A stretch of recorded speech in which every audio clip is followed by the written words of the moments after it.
नमस्कार दोस्तों। आज से कुछ समय पहले राजस्थान के एक गांव तौसर में एक ऐसी विचित्र सी भूतिया घटना घट गई कि सुनकर आपका दिमाग खराब हो जाएगा। आप समझ नहीं पाएंगे कि साला किस चीज़ के ऊपर ट्रस्ट करे, किस चीज़ के ऊपर नहीं। दरअसल ये घटना जिस परिवार के साथ घटी, उस परिवार में कौन कौन लोग थे मैं आपको बता देता हूँ। बाबू नाम का एक लड़का, उसकी 2 बहनें, उसके मम्मी पापा, उसके चाचा चाची की 3 लड़कियाँ। एक का नाम था नेहा, एक का नाम था खुशी और एक का नाम ऐसे कुछ था, भूल रहा हूँ मैं। और बाबू की बहनें में एक का नाम था बिंदिया और एक का नाम था दीक्षिता। ठीक है, एक दिन की बात है। इन लोगों ने बच्चे जो हैं, कजिन कितने कजिन हो गए एक ही घर में, आपको देखो ना, 6 कजिन्स हो गए, बड़ा घर था। इन लोगों ने डिसाइड किए कि आज साथ में सोएंगे, मोबाइल में थोड़ा टाइम पास करेंगे और फिर कोई मूवी वगैरह लगाएंगे, पबजी वगैरह पहले थोड़ा खेलेंगे और फिर साथ में सोएंगे बढ़िया एक कमरे में। ठीक है, ऐसा वाला प्लानिंग किए इन लोगों ने। रीज़न ये था कि बाबू के मम्मी पापा कहीं तो भी गए हुए थे, तो घर पे बड़ों की बात करें तो सिर्फ बाबू के चाचा चाची ही थे, तो दूसरे कमरे में थे। तो ये लोग सब लोग खाना वाना खा के 11:30-12 बजे के आसपास, 12 बज चुके थे, एक कमरे में, थोड़ा बड़ा वाला जो कमरा था उस कमरे में सब भाई बहन बैठ के बढ़िया पबजी खेल रहे हैं। ठीक है, खेलते खेलते बहुत समय हो गया था, बहुत रात हो गई थी। मूवी देखने का क्या सीन था क्या नहीं अभी कुछ समझ में नहीं आ रहा था, लेकिन पबजी खेलने में मज़ा आ रहा है। अचानक से बीच माहौल में बिंदिया, जो बाबू की सगी बहन थी, वो ज़ोर ज़ोर से चिल्लाने लगी, बड़ी डरावनी आवाज़ में। इन लोगों को ऐसा लगा कि ये क्या हो गया, तो बड़ी हिम्मत करके बाबू अपनी बहन के पास गया, बोला क्या हो गया बिंदिया? हे, मैं बिंदिया नहीं हूं, मैं रेशमा हूं और इसको तो मैं अपने साथ लेके ही जाऊंगी। ऐसा करके हंसने लगी वो। बाबू बड़े टेंशन में आ गया कि ये क्या है भाई। सब लोग डर गए, सब भाई बहन हम उम्र है ना। तो ये भागे उस कमरे से एक दूसरे का हाथ पकड़ के और अपनी बहन बिंदिया को उसी कमरे में बंद कर दिए। दूसरे कमरे में जाके चाचा चाची को पूरी बात बताए कि देखो उस कमरे में बिंदिया कैसी हरकत कर रही है, बोल रही है मैं रेशमा हूँ और इसको तो मैं अपने साथ लेकर जाऊंगी, हा हा हा करके हंस रही है। तो चाचा ने बोले कि अरे ऐसी मजाक कर रही होगी, रुको मैं अभी उसको बताता हूँ ये किस तरीके का मजाक हुआ। आधी रात गए, सब बच्चे डर गए करके। वो अपने कमरे से निकले, उसके कमरे में आए, जैसी दरवाज़ा खोले देखते हैं तो क्या पाते हैं कि वो लड़की बिंदिया, इनका वो पंखा जैसा होता है ना, पंखा, प्रॉपर पंखा था, लेकिन थोड़ा पुराना ज़माने का घर था ना, तो पंखा पूरा छत से चिपका नहीं हुआ था। छत से इतनी गैपिंग थी पंखे की, समझ लो ये छत है तो ये यहाँ पर पंखा लगा हुआ है, तो बीच में डंडी थी, तो पंखे के ऊपर बैठी हुई है और हंस रही है और ऐसी अजीब तरीके से। तो चाचा थोड़े घबरा गए, बोले पंखे में कैसे चढ़ गई पहले तो। चाचा बोल रहे बिंदिया ये किस तरह का मजाक है, नीचे उतर। हे, मैं मजाक नहीं कर रही हूँ करके फिर हंसने लगी। चाचा डर गए यार, ऐसे मतलब बच्चियों कुछ हो जाए, घर की बच्ची है और इनको समझ में नहीं आ रहा है कि ये हो क्या रहा है। ये डरावना माहौल था, थोड़ा सुनने में आपको नॉर्मल लग रहा होगा। हंसती वो धड़ाम से पंखे से नीचे गिर गई। नीचे पलंग था गद्देदार, तो किस्मत से उसी गद्दे में गिरी, वरना बहुत बुरी चोट आई होती। और गिरते से ही ना एकदम शांत पड़ गई ऐसी। तो घबरा गए चाचा, तुरंत उसको जाके नब्ज़ वब्ज़ चेक किए, सांस वास चेक किए, भैया ठीक है कि नहीं, तो वो ठीक थी। फिर उसको उठाने जैसा किए तो हाँ मत करो परेशान, सोने तो बिल्कुल ऐसा, मतलब पंखे से गिरते से ही वो सो गई, गिरी हंसते गिरी, चुप हुई और सो गई। तो चाचा को अंदर ही अंदर तो समझ में आ गया था भैया कुछ मैटर गड़बड़ वाला है, लेकिन बच्चे बहुत ज़्यादा डर चुके हैं, बच्चे रोने भी लगे हैं, इसलिए चाचा नहीं चाहते थे कि वो कुछ भी अब बोले। तो चाचा ने बोले अरे कुछ नहीं, मस्ती कर रही थी, मेरे को कान में बोली, हो गया अभी, उसको नींद आ रही है, सो जाओ तुम लोग भी। चाचा ने ऐसी मतलब अपने हिसाब से बोले कि बच्चों को ज़्यादा डर ना लगे। बच्चे बोले ठीक है हम, लेकिन इस कमरे में नहीं सोएंगे। दूसरे कमरे में जाकर बच्चे सोए, उस कमरे में नहीं सोए, उस कमरे में वो अकेली सोई भाई।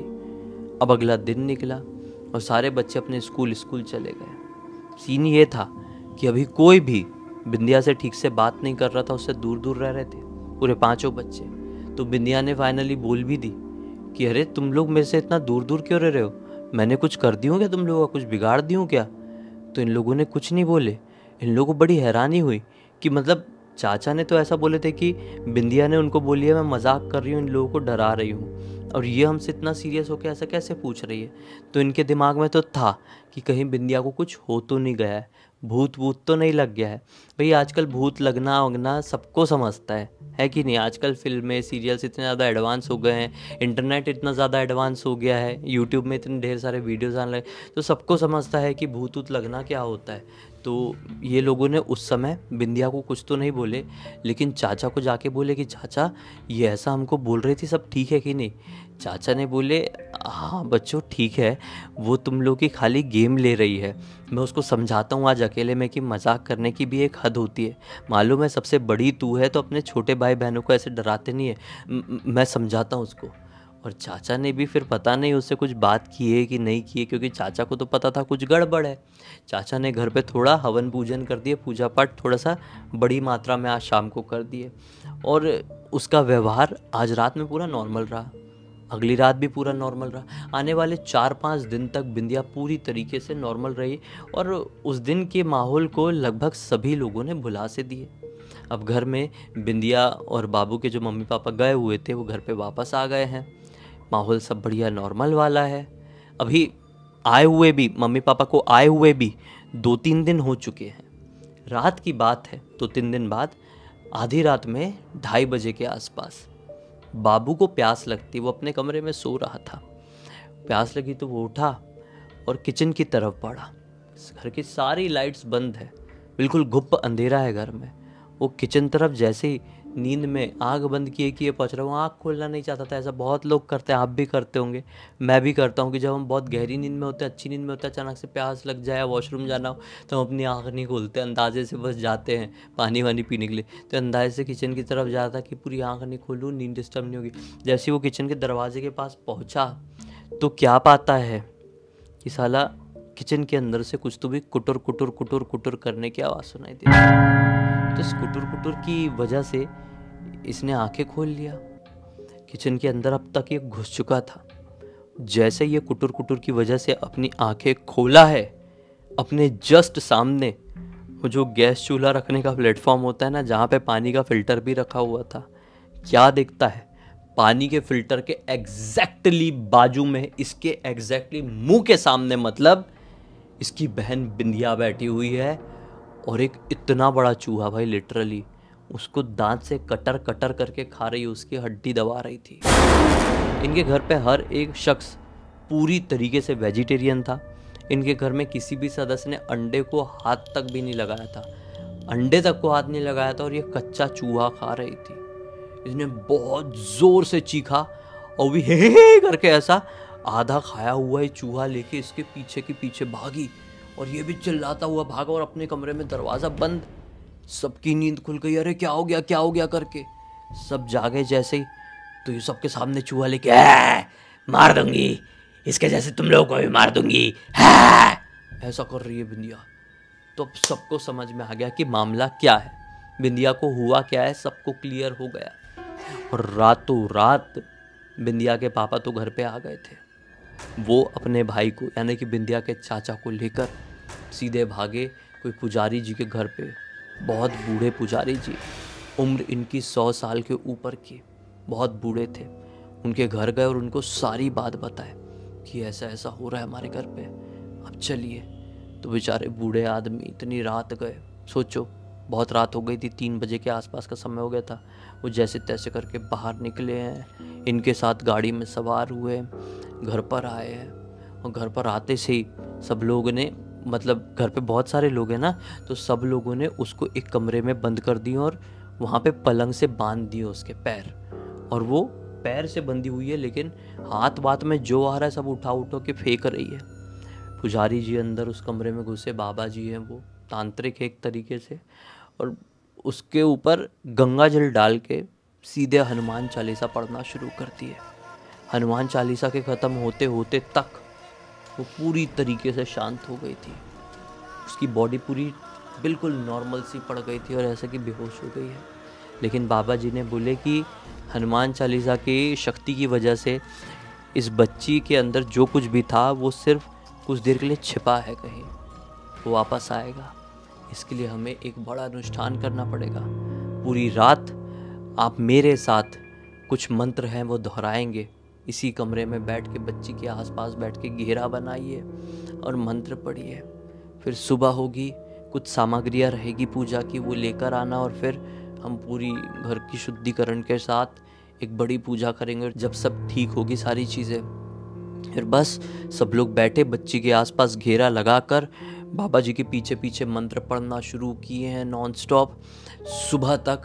फिर सुबह हुई है, बाबा जी ने कुछ सामग्रियाँ लिख के दी हैं। सामग्रियाँ ये घर पे हवन, पूजन, शुद्धिकरण सब हुआ है। अगले दिन की सुबह से लेकर भाई शाम तक हो गया था पूरा। फिर घर पे 21 ब्राह्मणों को बुलाया गया, खाना खिलाया गया, इसके हाथ में एक धागा बांधा गया है। और फिर जब रात में ये होश में आई तो बाबा जी अब तक घर पे हैं। रात में होश में आए तो अभी भी वो बात नहीं कर रही थी। एक लड़का बात कर रहा है उसके अंदर का, उसकी आवाज़ पूरे लड़के जैसी आ रही थी। तो बाबा जी पूछते हैं कि तू मतलब क्यों है इसके शरीर में, अब तक इतना कुछ हो गया है। बोला कि मैं सिर्फ इसलिए इसके शरीर में हूँ ताकि तुम लोगों को एक बात बता सकूँ। बोले क्या बता सकूँ भाई? बिंदिया के अंदर का भूत बोल रही है, क्या बता सकूँ? पुजारी जी पूछते हैं। तो वो बताता है कि एक नींबू पड़ा हुआ था, एक काला जादू करने वाला तांत्रिक था, उसने कुछ पढ़ के नींबू में मुझे बांध दिया था और गांव के चौराहे में रख दिया था। ये आई और उस नींबू के ऊपर पैर मार दी। मैं इसके शरीर में घुस गया हूँ। मेरा मकसद इसकी जान लेकर जाने का ही था, लेकिन अब मैं सक्षम नहीं हूँ, इसकी जान लेकर नहीं जा सकता। लेकिन सच बता रहा हूँ, कभी मौका मिलेगा तो मैं किसी को छोड़ूंगा नहीं। इस परिवार में से जो कोई भी मेरे आरे चढ़ेगा मैं उसको ख़त्म करके रख दूंगा, क्योंकि इन लोगों की वजह से ही मैं अपना कार्य पूरा नहीं कर पा रहा हूँ। अब वो काला जादू करने वाला जो तांत्रिक है मुझे बहुत तड़पाएगा। इतना बताने के लिए ही रुका हुआ था। लौट कर जा रहा हूँ, लेकिन ख़त्म नहीं हो जाऊँगा, कहीं ना कहीं ज़रूर रहूँगा, याद रखना सबके सब। उसने लिटरली ऐसे क्लियर धमकी दिया है और उसके शरीर को छोड़ा है उसने। उसके बाद सोचो, एकदम सटल धमकी दिया। पुजारी जी भी घबरा गए, बोले ये मैंने पहली बार ऐसा किस्सा देखा।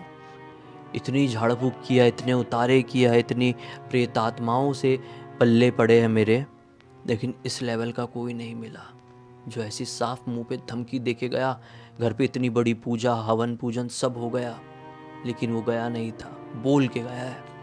बोले आप सभी लोग भी धागा पहनो। हनुमान जी के नाम का सबको धागा पहनाया गया घर पे, और सब ने चैन की सांस लिए।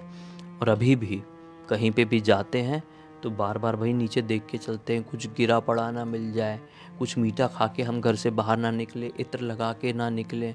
बहुत सारी ऐसी सावधानियां हैं जो सभी लोगों को बरतनी चाहिए। वो इस परिवार के लोग भी बरतते हैं, क्योंकि मन में डर बैठा हुआ है भाई उस शैतान का।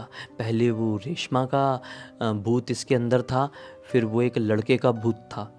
मैटर नहीं समझा, क्योंकि पिछली रात को उस रात को जब मम्मी पापा नहीं थे बिंदिया के, तब इसके अंदर से रेशमा नाम की लड़की ने बोली थी कि मैं रेशमा इसको लेके जाऊंगी। और जब बिंदिया के मम्मी पापा थे, ये जो बड़ा वाला मैटर हुआ था, उसमें एक लड़के ने धमकी देकर गया था। इसके अंदर का लड़का भूत था वो। तो भाई हो सकता है 2-4 आत्मा इसके अंदर प्रवेश कर ही रही होगी, क्योंकि कई बार आत्माएं घुसती है ना, 5-5, 6-6 भी घुसती है। ऐसे मैंने कई केसेस देखा हुआ हूँ, अपनी आंखों से भी देखा हुआ हूँ, सिर्फ ऐसे कहानी पढ़ के सुन के आप लोगों को नहीं बताता हूँ, कई केसेस देखे हुए रियल में। क्या आप लोगों ने भी ऐसे कोई सच्ची घटनाएं, सच्चे कांड अपनी आंखों से देखे हैं? हाँ तो कमेंट सेक्शन में बताइए कैसे हैं। और अगर कुछ बड़े हैं, आप चाहते हैं कि वो मैं अपने वीडियोज़ में मतलब उसके बारे में डिटेल बताऊं, तो लिख भेजिए इंस्टाग्राम में। लिंक मेरी वीडियो के डिस्क्रिप्शन बॉक्स में मिल जाएगी, क्लिक करके वहां पर पहुंच जाना और डीएम कर देना। ईमेल भी कर सकते हो, ईमेल भी मेरे यूट्यूब चैनल के अबाउट सेक्शन में मिल जाएगा। और अब तक देख लिए तो लाइक ज़रूर कर देना, चैनल को सब्सक्राइब करके बेल आइकन दबा के ऑल के ऑप्शन में क्लिक करना। इस कहानी की बात करें तो मुझे बाबू ने ही लिख के भेजा, बोला कि सर पूरी दुनिया को बताओ, सतर्क करो कि कहीं से भी आ रहे जा रहे हैं तो रास्ते में देखते हुए चले कि किसी का उतारा पुतारा कुछ पड़ा हो, लांगे ना, गलती से लांग दे तो रुके वहाँ पे, 3 बार बोले जिसका है उसको जाए, जिसका है उसको जाए, जिसका है उसको जाए, तू करे। हनुमान चालीसा बजरंग बाण पढ़ना आता है तो पढ़ लें, या फिर आप जिस किसी भी ईश्वरीय शक्ति के ऊपर विश्वास करते हैं उनका नाम जप लें, उनके नाम से। जैसे अगर आप मुस्लिम हैं तो अपने हिसाब से बोल लीजिए, क्रिश्चियन है तो अपने हिसाब से बोल लीजिए। ऊपर वाला देखता है सब, ऊपर वाला तो एक ही यार, हम लोगों ने नाम अलग रखे हुए हैं। उनको याद कीजिए और फिर आगे बढ़िए। ऐसी मुसीबतें वहाँ पर ठहर जाती है, घर तक नहीं आती। और नहीं कर पाएँ तो घर पे आके पहले पैर धोइए, फिर अपने बिस्तर, पलंग या सोफे वोफे में बैठिए।